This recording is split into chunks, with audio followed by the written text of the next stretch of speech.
All right, and now it's my pleasure to introduce Kim Biasioli, our project team lead for the Stream Health Initiative. Thank you, Serena.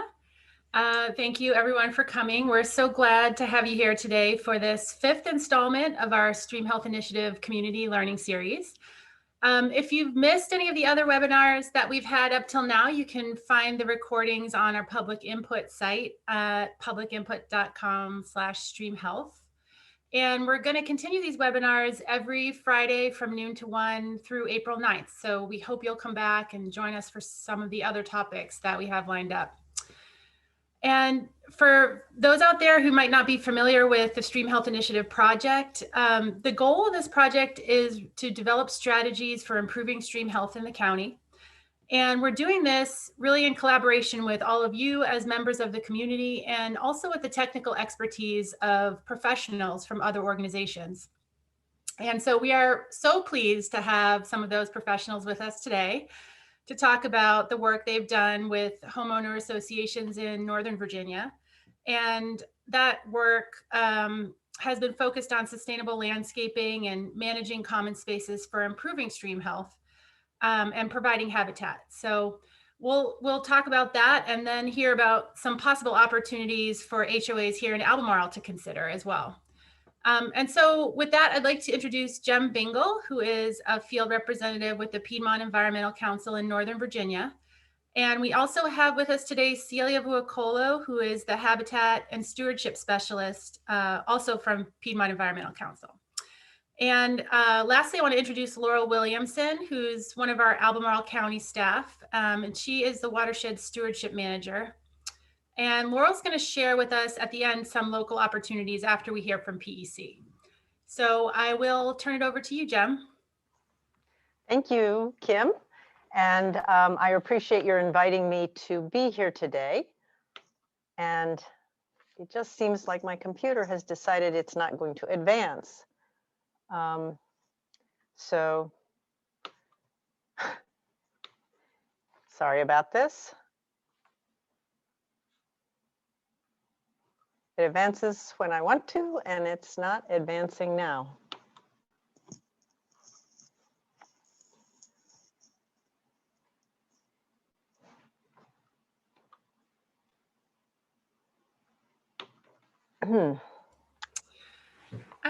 I have your presentation, Jem. Do you want me to pull it up on my computer and advance the slides for you? It looks like I'm going to need that. Thank you. You will need to stop sharing.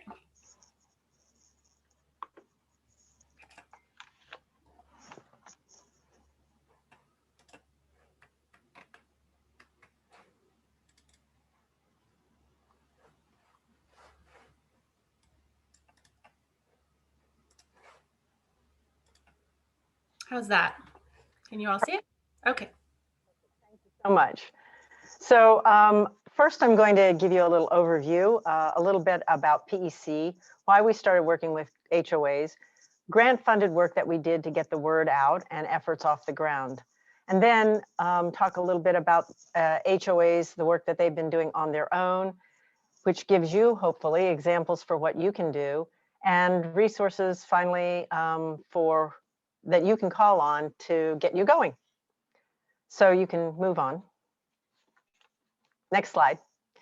PEC works in a 9-county region that includes Loudoun, Clark, Fauquier, Madison, Culpeper, Orange, Greene, Albemarle, and Rappahannock counties. Next. So there's our service area in green. Next. Our role in the region is to engage, educate, and empower residents to become strong advocates. We believe that communities should have an active role in land use decision-making and natural resource protection on the state, local, and county level. Next. I won't assume that you know much about Loudoun County, so I'll tell you a little bit about it first. It's about an hour's drive from DC in off-peak hours.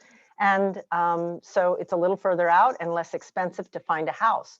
So we've experienced a lot of growth here. In fact, the population has more than doubled since 2000. This has meant that we've also experienced a lot of the negative effects of growth, and our environment and water quality have been impacted. It's very important to Loudoun residents to keep the rural area rural, and we have more than 62,000 acres in conservation easement there. The county has identified the areas next to where the metro will come in the next year or so as its urban planning area, so we can sort of grow more smartly as we go into the future. And the intensity of development decreases from east to west, but the pressure to develop is constant. Next. A little more about myself. I've been with PEC for over 20 years. I love working in my own community to help inform and engage residents in the power that they have to make Loudoun an even better place to live. My personal and professional mission is to help people realize the power they have to make the world a better place, to increase their understanding of our dependence on natural systems and how we can reduce the negative impacts and live a little lighter on this amazing earth. Also, I have a particular interest in water quality.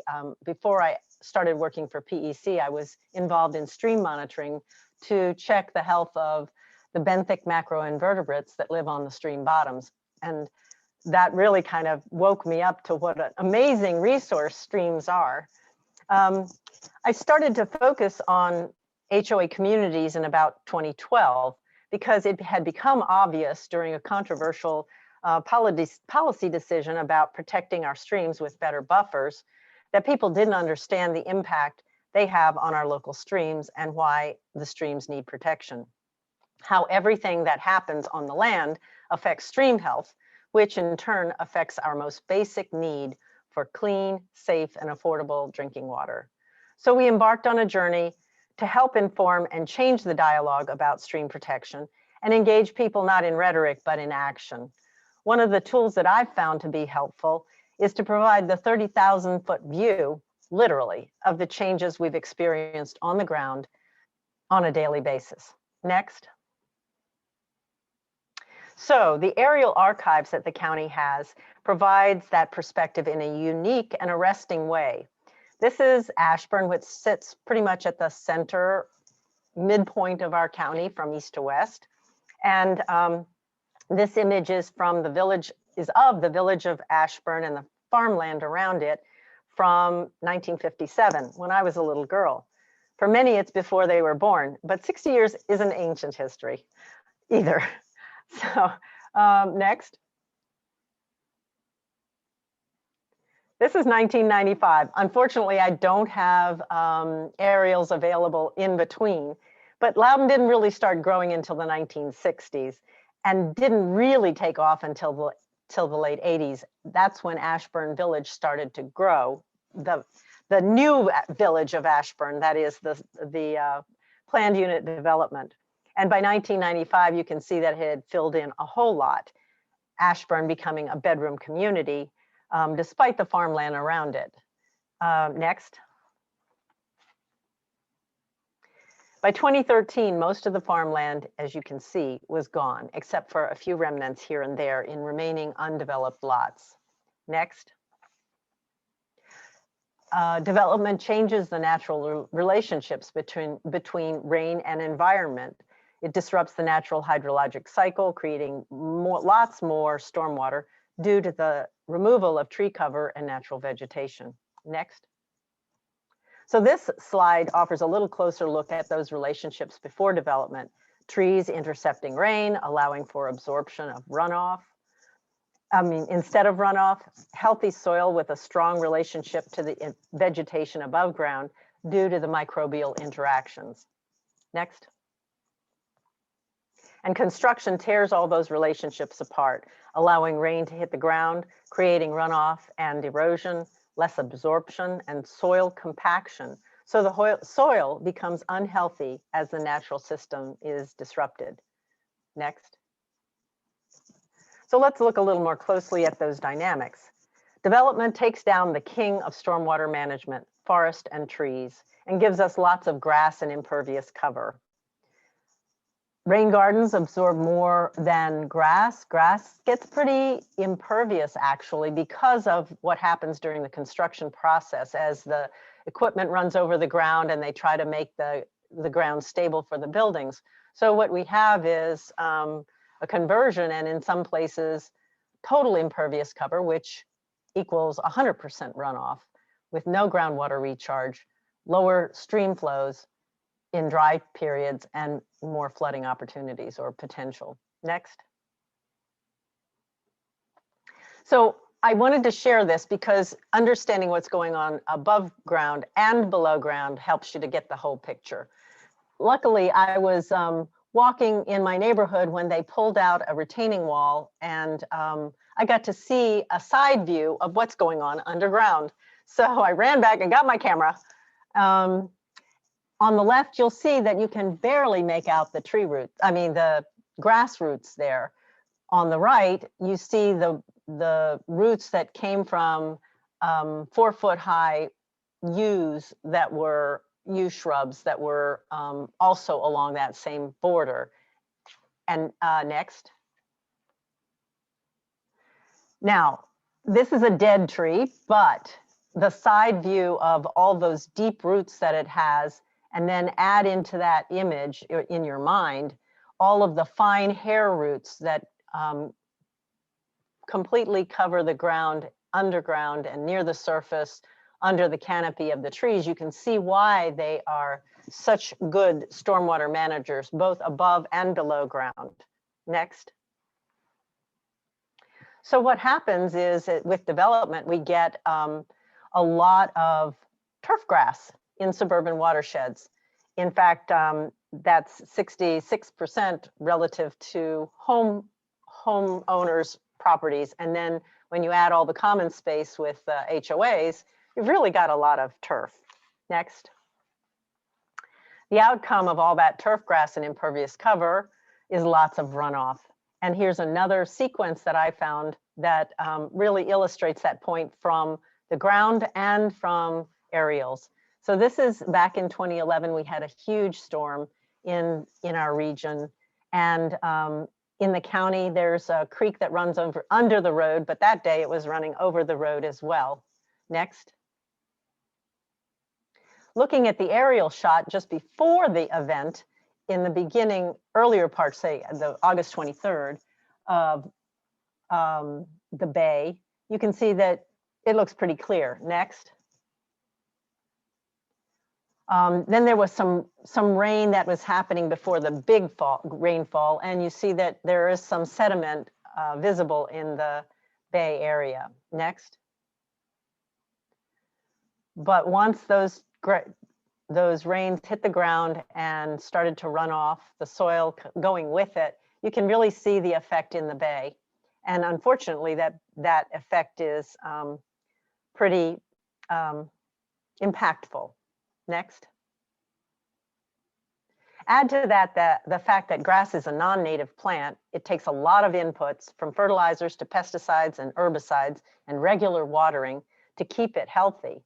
What we've seen is that in a USGS study, a 20-year look, 2 decades, the amount of chemicals in urban streams went up from 53% to 90% at chronically unsustainable levels for aquatic life. I think that's the really important thing to recognize, is that we're putting so many chemicals on our land that are washing into the streams that we are basically creating conditions to obliterate life. And if that's happening for them, believe me, it's getting harder and harder to clean up our drinking water. But in the same time frame, because there's been a lot of attention paid to agricultural application of fertilizers and pesticides, the amount of chemicals in the water went down from 69 to 61%. So it's actually less. Next. So people really didn't have a really strong understanding that our streams supply our drinking water.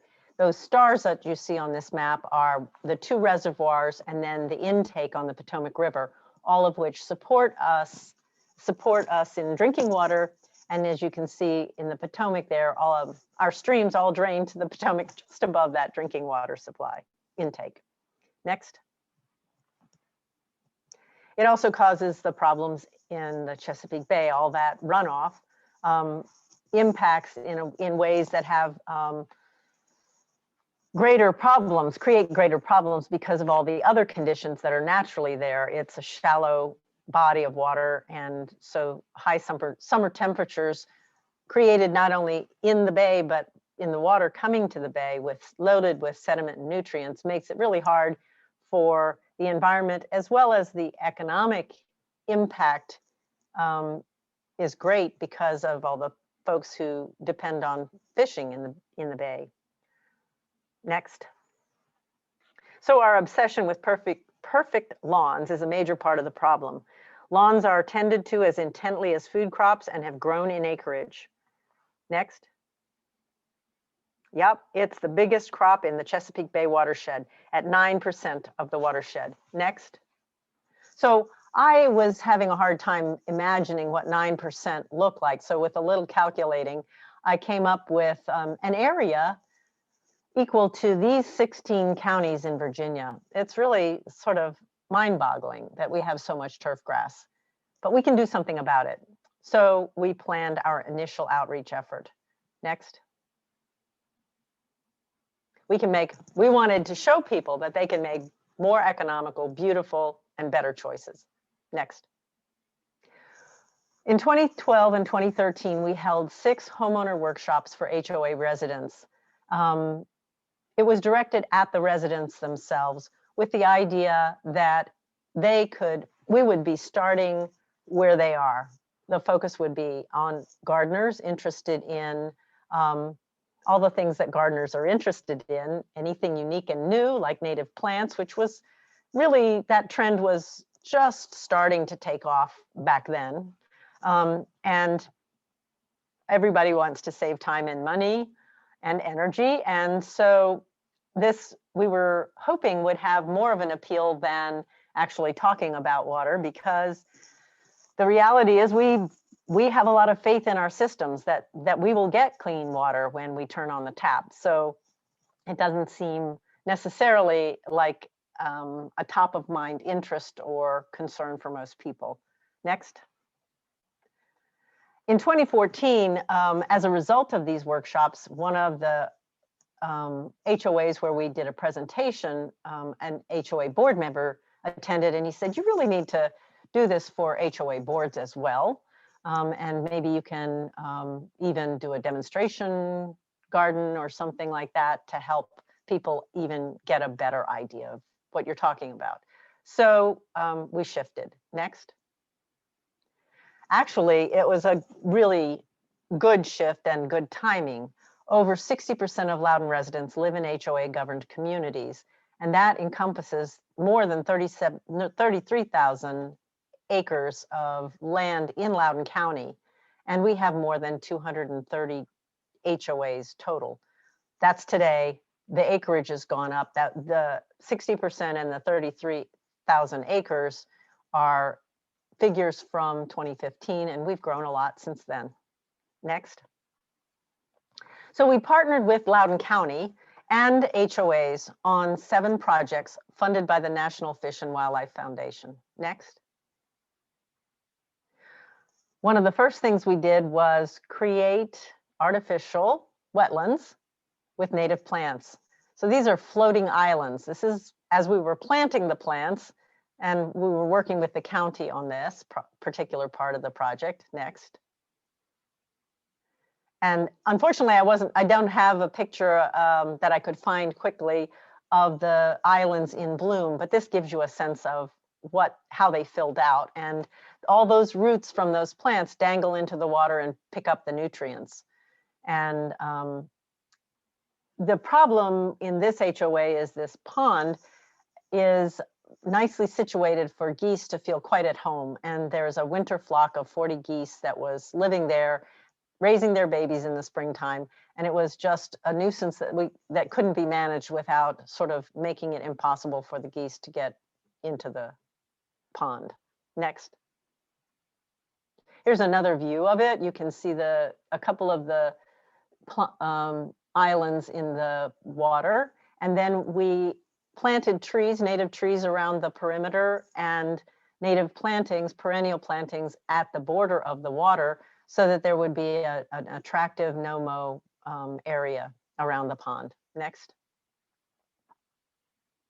In addition, we planted trees on both sides of another HOA's open space that they really weren't using at all. So a tree planting project suited them just fine, and they called out their young folks in their Boy Scout troops, et cetera, Girl Scout troops to help with the planting. Next. And then in a third HOA, they converted 3 areas from turf to trees, and it was a really enthusiastically met with activity in the community. Of course, pizza and party after doesn't hurt either. Next. So what we ended up with was 3 1/4 acres of turf to trees, a good no-mow buffer for stormwater pond, and 200 square feet of wetlands. Given that we're losing wetlands on almost a daily basis, every little gain that we can have is a real benefit. Next.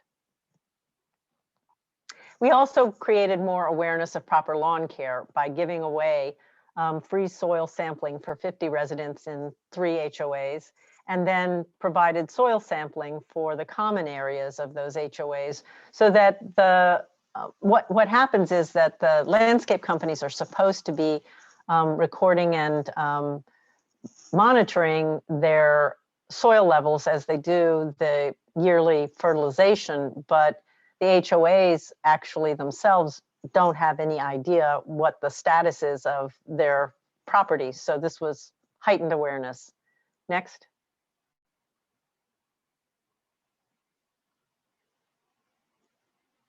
Next.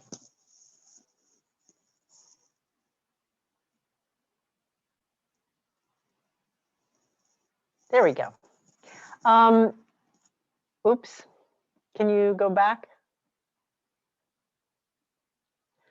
So the last part of that project, or the 7 projects that were funded by the National Fish and Wildlife Foundation, was an HOA forum, because we wanted to showcase the projects that we'd done and bring HOA board members and property management companies and landscapers together.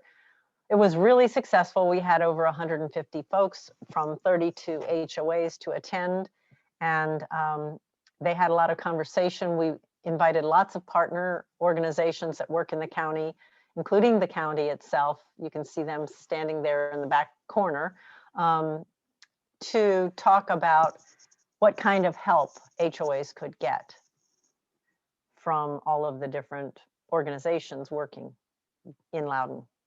Next. And then we wanted to keep the momentum going. So not only do I have a newsletter that goes out a few times a year, it's sort of regular. We had a second forum in 2018, and the goal was to showcase what HOAs have been doing on their own, as well as talk about the importance of getting rid of invasives. So now I'm going to show you some of the projects that we've seen in the county done by HOAs. Next. This is in Ashburn Village, and the property manager had attended the 2016 workshop and contacted me because she said, I really want to do our landscaping different. We have to do some enhancements, and I'd like to use native plantings for those. So I connected her with a native plant landscaper, and he installed native buffers around the ponds.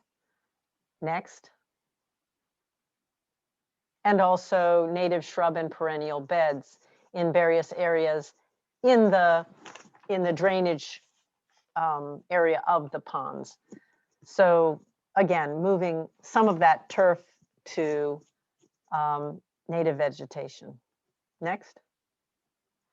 Another HOA manager that attended the workshop got really excited, and she was ready to go the next day practically. calling all kinds of people for help. And she reached out to one of the native plant nurseries and PEC and the Audubon at Home program to come up with a replacement bed at the community center filled with natives. So this is the plan that she got. Next. And this is late in the first season of that conversion. And what's really exciting about this one, next,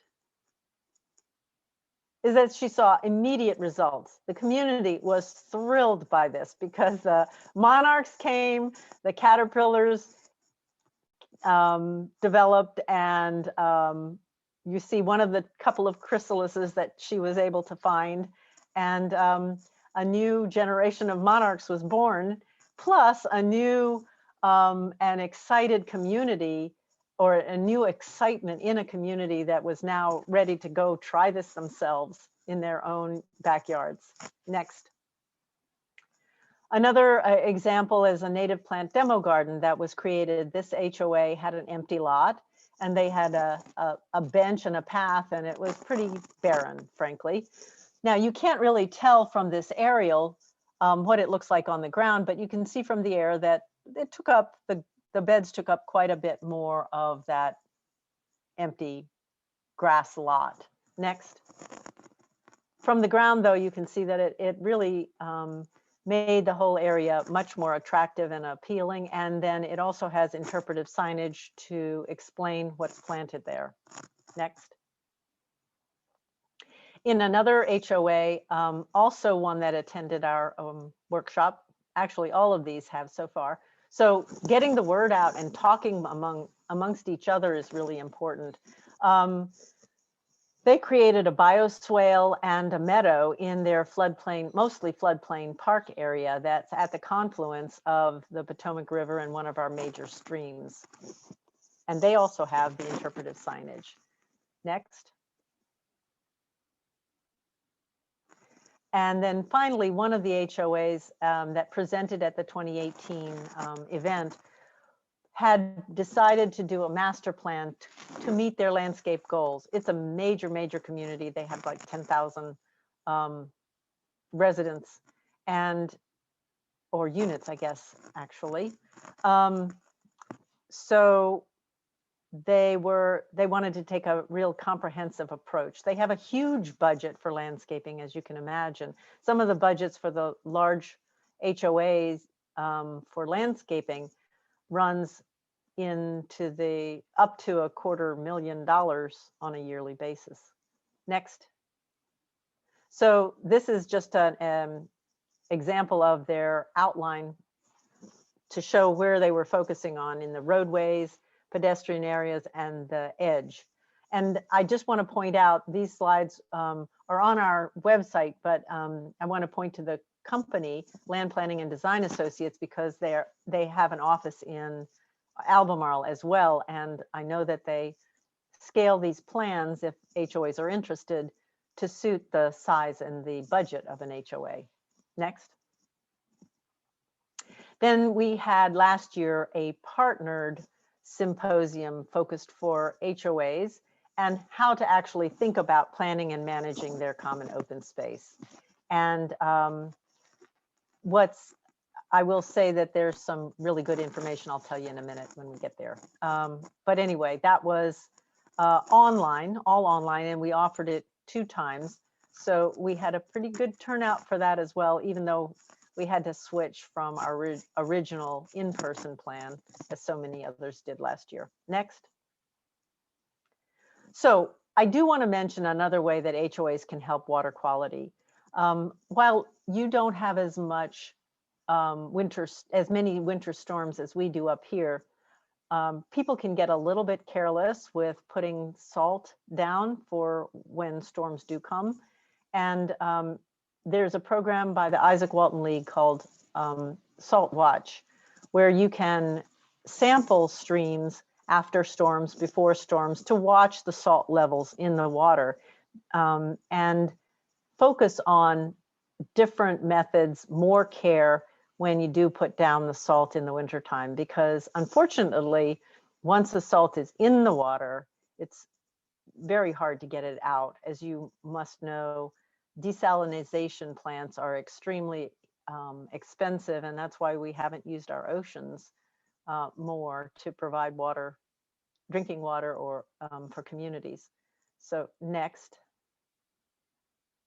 To that point, actually this winter, I just got an email that explained that over in Maryland this winter, there was a fish kill in a local pond that correlates with high, excessively high. As you can see in that cup, there's one of the dipsticks that show the level of salt in the water, and it's out of the sustainable range for aquatic life. So it's not only bad for aquatic life, but it's bad for us as well. And what their people who manage reservoirs are noticing, and as an example, the Occoquan Reservoir here in Northern Virginia, they have been recording the level of salt that's in the water, and it has been gradually increasing. So it's a problem that we should all be paying attention to. Next. So when we did the workshops for the homeowners, I did this. I love to do these calculations and imagine what could happen if we all participated. So if every homeowner with a yard, and there's about 100,000 in Loudoun County, converted just a 7.5 by 10 foot plot, which you can do in a townhouse yard, from grass to natives, it would equal 172 more acres of habitat. Next. I talked about 7 HOAs today. And looking back at that map of all the property managed by HOAs, if we started to get them actively taking this kind of action, imagine what those 230 plus HOAs could do and what their homeowners, together with their homeowners, they could accomplish. So next. What do you envision and where would you start? There are a few things that I would say that are critical to think about. It's important to realize that you need to be a champion for the cause, and it takes time and effort. It's important to be informed and be prepared to persuade others to understand the importance and make an economic case as well as an environmental one, because a lot of people, they're not tuned in, they don't know. It's an education process. Getting people involved in fun activities is a piece of it. Understanding your HOA's process, their budget, their standard operating procedures on landscaping are all helpful to how you take the first steps. Think big, but take baby steps and find allies. Next. Some resources that are online that are available to you. I really recommend the Plant Nova Native site. They have a section of it devoted to HOA and condo associations and all kinds of materials there. Next. They also have the recordings of the 2 workshops that we had on HOA master planning from this past fall. And well, I think that website is there. If it's not, I can provide that again. Next.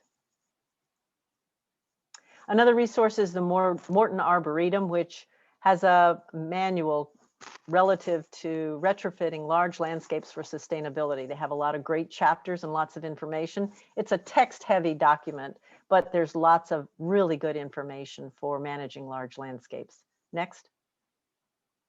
And then, of course, you have your community and your partners and their websites. So that pretty much brings me to the end of my section. Next.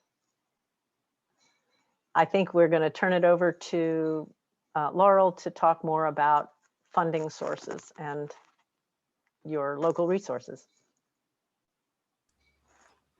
Thank you, Jem, so much. I am going to stop sharing and I'll let you share, Laurel. And while we're transitioning here, if you have questions, please go ahead and put them in the Q&A. And at the end, we will get to those. And we have a quick poll, which I'm going to launch now. If our Attendees might answer if you live in an HOA governed neighborhood in Albemarle County. So we'll have that up in the transition.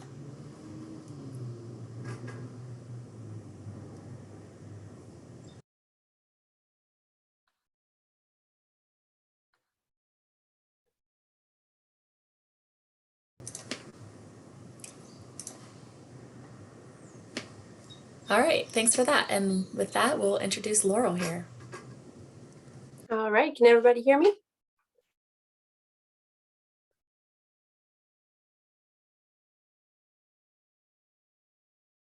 I'm sorry, I don't see my my Zoom screen, so if somebody could tell me if you can hear me, that would be helpful. Yes, We can. hear you. Okay, sorry. All right. Well, I'm imagining that many of you are inspired by what Jim had to say and are ready to get out there. And those of you who are in an HOA can benefit from this program I'm going to be telling you about. Also, if you're not in an HOA, you can benefit from this program. So this is a partnership between the Thomas Jefferson Soil and Water Conservation District, which is our local conservation district here in Albemarle County, and between our local government, the county government. I wanted to kind of give you a little bit of background about the Albemarle Conservation Assistance Program before I jump into telling you how you can sign up, since you're probably eager to do that. It is a way for us as a county to help with stewardship on private properties. Obviously, county government only has access and control over a certain amount of property within our jurisdiction. So we're really going to be counting on private property owners to do a lot of the stewardship work that Jim was talking about. The program provides not only financial assistance, but also technical assistance for projects that do a number of ecosystem services for our area, controlling erosion, reducing runoff, providing more habitat. A lot of what Jim was already talking about. Now, ACAP, that's what we call it, is an offshoot or a supplement to VCAP, the Virginia Conservation Assistance Program, which the State Association of Soil and Water Conservation Districts piloted and kicked off quite a few years ago now. And our local Thomas Jefferson Soil and Water Conservation District was one of the first entities to pilot the statewide program right here. And so there are now throughout the state, there's quite a few of the soil and water districts that run this type of cost share program. And we just happen to be lucky to have that here locally. The ACAP, the Albemarle supplement to VCAP, can be used as matching funds or actually as standalone funding for conservation projects. And I have to admit that we weren't the first to think of this idea of supplementing the state program. Actually, our neighbors here in the city of Charlottesville established the CCAP. I'm sure you're seeing a pattern here in 2014. And we thought, well, that sounds like a great idea. Let's do that in Albemarle County. So in July 1st, 2019 was the kickoff of ACAP. And in that first year, our fiscal year 2020, there was a total of about $27,000 available for cost share funding. And it's the same in this current fiscal year that we are in now. So we are now in the second year. Here's a diagram kind of showing you the different types of practices, eligible practices for cost share through the VCAP program and thus also the ACAP program. A wide variety of practices here you can see on the screen. The most popular ones, at least here locally in Albemarle County, have been conservation landscaping and rain gardens. Rain gardens capture runoff and slowly infiltrate it in the ground via a depressed area. And I think Jim showed some examples of that. And conservation landscaping is more of a focus on native plants as a way to provide habitat, but also a little bit of runoff reduction. And here's an example of one of the projects that was supported by, I believe, both by VCAP and ACAP here in Albemarle County. As you can see on the left side, the homeowners landscape was having a really hard time growing much vegetation at all. And you can imagine that when it rains, a lot of that runoff would have a lot of dirt in it. There's a lot of exposed soil. You can see on the right-hand side, I think this was 2 years after establishing this conservation landscaping practice, a huge increase in vegetation cover. And as you can see, the testimonial there at the bottom of the screen will kind of really speaks to the habitat value of this type of project. I believe about half of the projects that have been implemented so far in the county have been conservation landscaping projects through this program.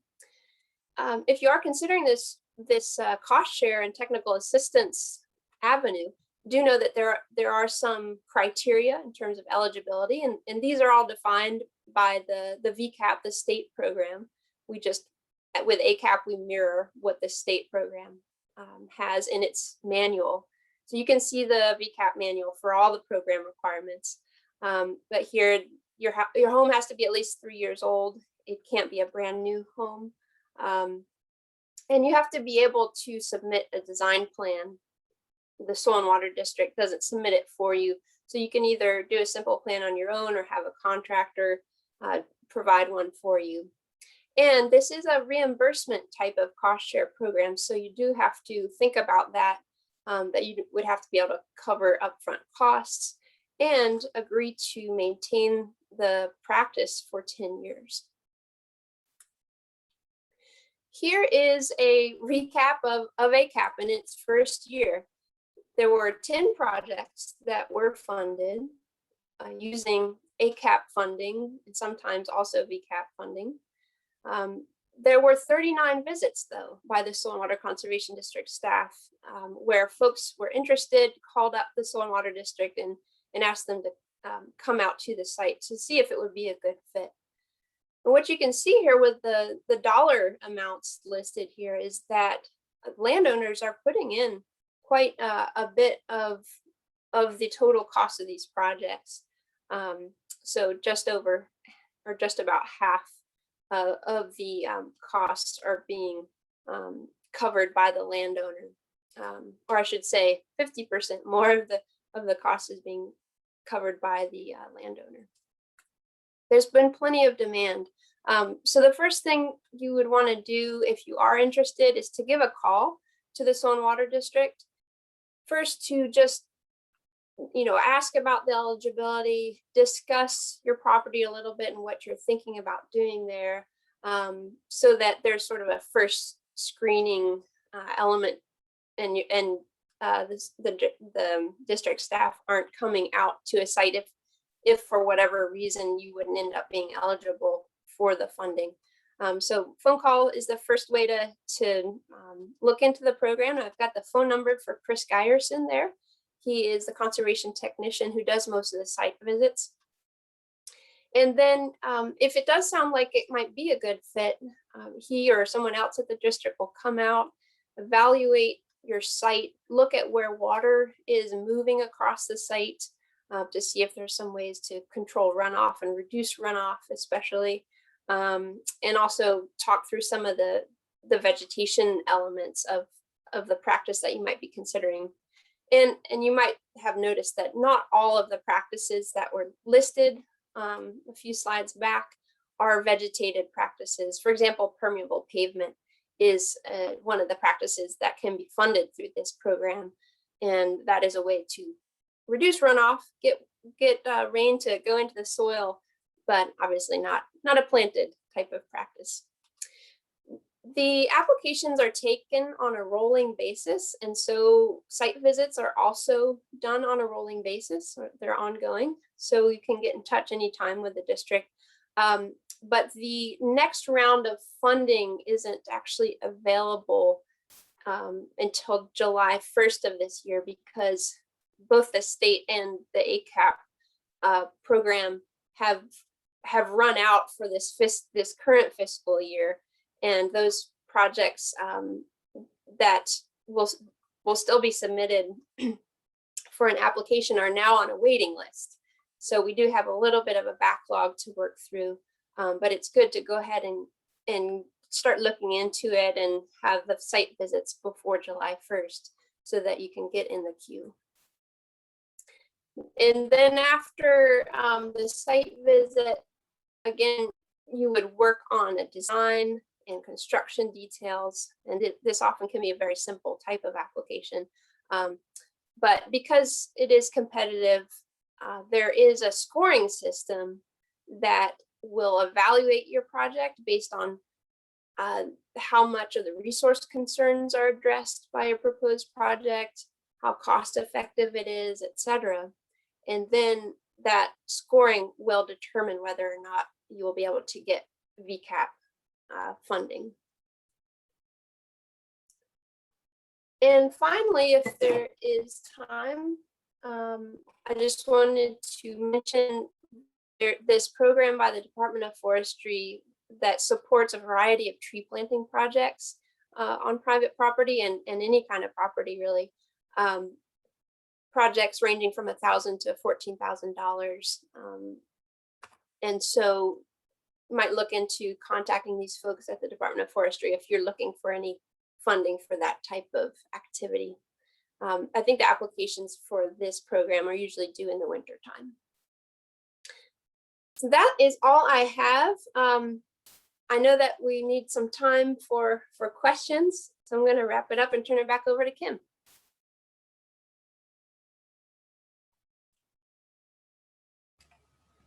Thanks, Laurel. So I am not seeing any questions in the Q&A. If you do have questions, please go ahead and ask them now while we have our panelists here. And I have put a link in the chat to the program that Laurel was just talking about, Virginia Trees for Clean Water. And I know she had the categories of the different proposal categories on there.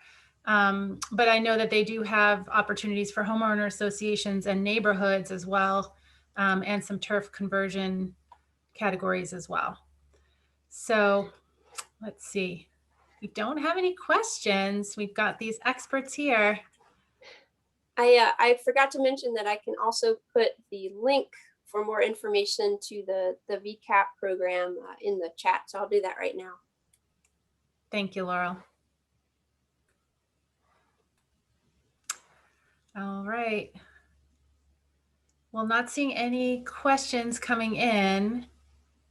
I want to again thank Jem and Laurel for being here, and invite you all. Oh, here comes a Q&A.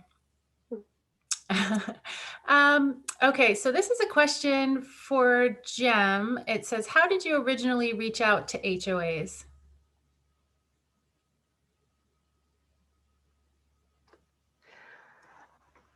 Well, getting to the board members of HOAs is a real challenge. The county publishes a directory of or not publishes, but they have available contacts for HOAs, but it's all the property management companies. And being able to, what we ended up doing was going through that list, calling all of the property management companies and seeing if they would share the board information. We also looked up those HOAs online to see if they had anything published as far as a Facebook page or a website, and if they listed any contacts. And so it was a very time-intensive effort to get that original group of folks to connect with. Hope that helps. Thanks, Jem. We've got a couple more questions coming in for you now. One from Nancy, she says, we don't have space for a riparian buffer or a riparian barrier. Is a few feet worth it? I think she means buffer. Yeah. Well, certainly any buffer is better than no buffer. So anything that could, if there's space for some shrubs and a separation, I would say it's worth considering and doing. And anybody else can jump in.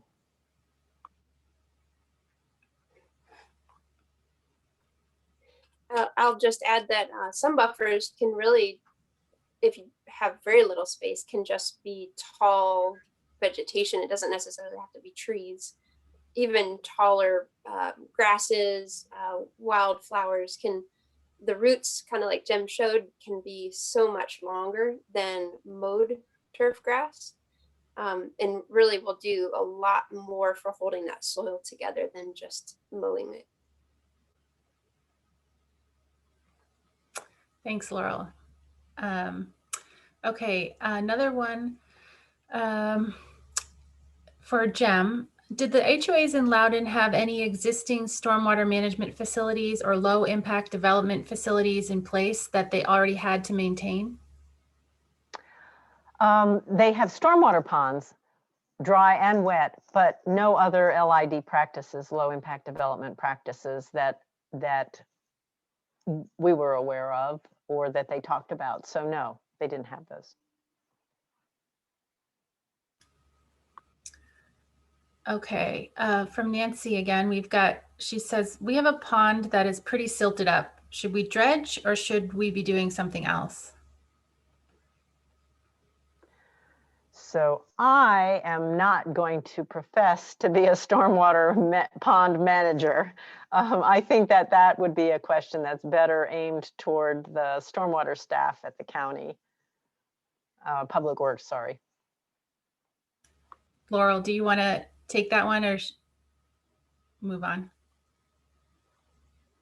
I'm sorry, I was reading another question while you were reading that one. They were asking about, she said they have a pond that is pretty silted up. Should we dredge or should we be doing something else?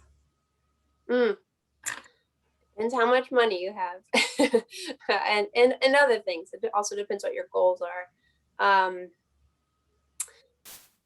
Boy, yeah, it is so site specific when it comes to those types of questions. As with our county stormwater basins, we have to make those decisions as well every once in a while. And so it's hard to say blanket wise, but it's certainly something to consider. I see that Judy has her hand raised. I'm gonna unmute you. Judy, go ahead. You're gonna need to unmute yourself. Push *6 if you're on the phone.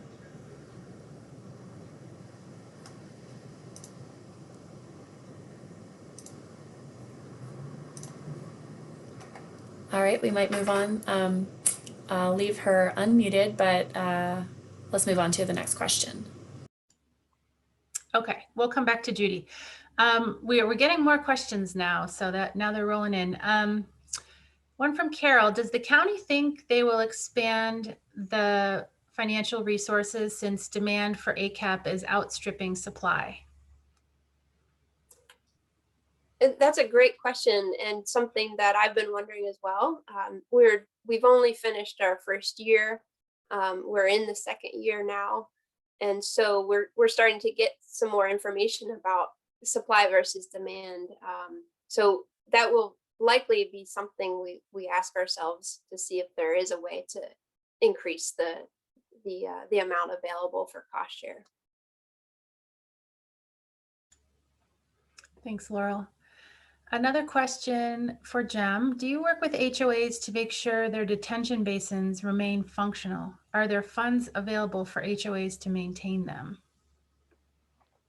So I think every county is a little different, and I wouldn't say that this is necessarily the way that Albemarle does it, but in Loudoun, there's generally a partnership agreement the county tries to get with each HOA where the HOA is responsible for the non-structural parts of the pond and the county is responsible for maintaining the structures.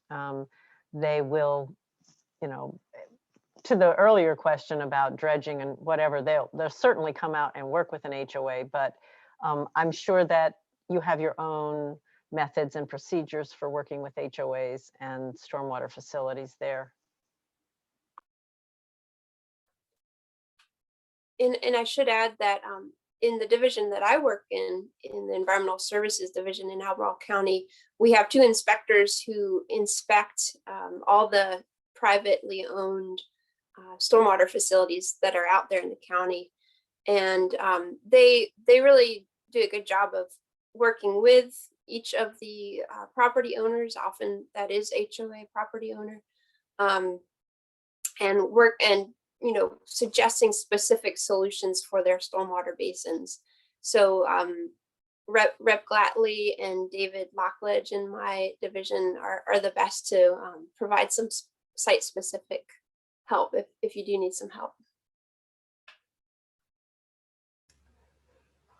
Thanks, Laurel. And last question I'm seeing, are there any examples in Albemarle County HOAs that have extensive landscaping projects moving to more natural landscaping? Laurel, do you know the answer to that? I am not sure. I imagine if you ask me that question in a couple of years, I might have a better answer. I've only been with the county for 1 year. But I certainly could ask around, ask David and Rep to see if there are some. If you would like to visit a site like this, I'm sure they're out there. I just am not thinking of one right off the top of my head yet. Thanks, Laurel. And Patricia, we can connect you with Rep, who I think would know the answer to that question pretty easily if you want to reach out to me later. Are there any other questions? If you have any more, please go ahead and put them in the Q&A. We've got only a few minutes left. So, Serena, is Judy available with her question? It looks like she has left. Okay. All right, sounds good. Well, I'm not seeing any more questions. So again, thank you so much to Jem and Celia and Laurel for being here, and for all of you for joining us. And I hope that you'll join us again next week at the same time. We're going to have a really good talk about other opportunities for landowners, a little bit different from this one, more about cost share and conservation programs. So we have the Soil and Water Conservation District and some representatives from NRCS coming, and also some landowners coming to talk about their experiences installing best management practices. So I hope that you'll join us, and we'll see you then.